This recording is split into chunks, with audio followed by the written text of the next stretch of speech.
Okay, నమస్కారం guys. అయితే రేపు ప్రజాపాలనలో మీరు 6 గ్యారెంటీల కోసం దరఖాస్తు తీసుకుపోతారు కదా, అందులో ఇది ఒక ఫామ్ అయితే యాడ్ చేసుకోండి. రేషన్ కార్డు లేని వాళ్ళ కోసం రేషన్ కార్డు ఫామ్. అయితే ఇది నేను ఎందుకు చెప్తున్నాను అంటే దీని గురించి మీకు అప్డేట్ ఇవ్వలేదు కావచ్చు, కాకపోతే రసీందపల్లి కాడ మా బామ్మర్ది అయితే అప్లై చేసాడు. ఎంఆర్ఓనే వచ్చి డైరెక్ట్ రేషన్ కార్డు అప్లై చేసుకునే ఫామ్స్ కూడా తీసుకెళ్లారట. ఆ విషయం ఇంతకుముందు ఫోన్ చేసి చెప్పాడు. అందువల్ల నేను మీ ముంగడికి మరొక అప్డేట్ తోటి అయితే మీ ముంగడికి వచ్చిన. రేషన్ కార్డు ఫామ్ అయితే తీసుకొచ్చుకోండి.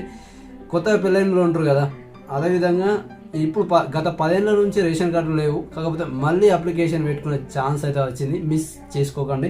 అందరూ అయితే జిరాక్స్ సెంటర్లలో ఇటువంటి ఫామ్స్ అయితే దొరుకుతాయి రేషన్ కార్డు కొరకు. ఇది ఒకటి తెచ్చుకొని దీనికి ఏం పెడతారంటే మీ మ్యారేజ్ సర్టిఫికేటు, పెళ్లి పత్రిక జిరాక్స్, మీ రేషన్ కార్డు ఎవరిలో కావాలనుకున్నా వాళ్ళ ఆధార్ కార్డు జిరాక్స్ పెట్టేసి ఫిల్ చేసేస్తే అయిపోతుంది. ఈ ఫామ్ ఎలా నింపాలనుకుంటున్నారు దాని గురించి కూడా డిక్లేర్ చెప్తా.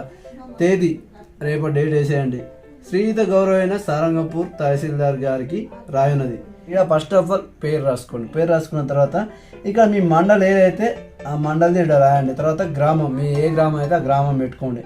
పెట్టుకున్న తర్వాత ఈడ మీ కుటుంబ సభ్యులు ఎంతమంది అంటే మీరు కొత్త రేషన్ కార్డు అప్లై చేసుకుంటారు కదా, మీరు 3 ఉన్నారో 4 ఉన్నారో సంఖ్య వేసేయండి.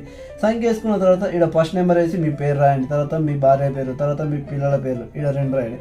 తర్వాత దరఖాస్తుతో ఉన్న సంబంధం ఈడ యజమాని, తర్వాత భార్య, తర్వాత పిల్లలు, ఆడైతే ఆడ, మొగ అయితే మొగ, ఇట్లా రాసేయండి. ఆడ పుట్టిన తేదీ అందరు వేయండి, బరాబర్ వేసుకోండి మిస్టేక్ లేకుండా.